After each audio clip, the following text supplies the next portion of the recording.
Obsessive compulsive disorder is often portrayed as being funny, but if you ask anyone who suffers from OCD, they'll tell you there's nothing humorous about it. Children with OCD constantly fight anxiety caused by being afraid of their own thoughts.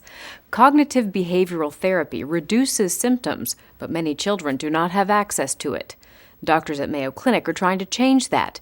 They started a new intensive treatment program that's available to kids who can't find treatment close to home. 15-year-old Frank Smiley lives in constant fear that he might cause something very bad to happen. Frank's only relief is when he's outdoors. My OCD actually does seem to almost go away when I get in the woods. But when Frank's out of the woods, his symptoms get worse. OCD compels Frank to perform compulsive rituals in order to make touching certain objects safe. Some people with OCD wash their hands until they bleed, check things over and over, or recite certain phrases. Now, what does OCD tell you will happen if you put your shoes on without doing rituals? It's mostly the general feeling that something bad will happen. Frank knows the thoughts are irrational. But if I don't do the compulsion, then the OCD just keeps that thought in my head, and it makes me worry so much, and I can't think about anything else.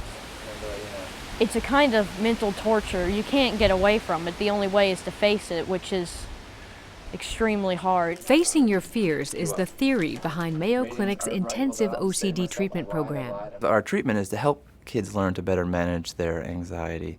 Dr. Stephen Whiteside uses what's called exposure therapy. Twice a day for 5 days, he exposes Frank to his fears of touching certain objects.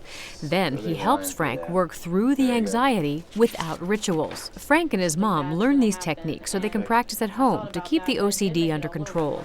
The goal is to allow Frank to concentrate on life instead of on OCD. I think I can push through it now. Frank is doing very well. He's very bright and a good student, two traits shared by many kids with OCD.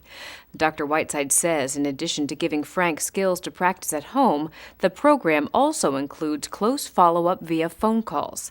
This allows kids without access to therapists at home to get the treatment they need without having to stay away from home for long periods of time. The program may not be right for everybody, and kids who go through it should not expect to be cured, but they can realistically expect to have the skills they need to stop OCD from controlling their lives. For Medical Edge, I'm Vivian Williams.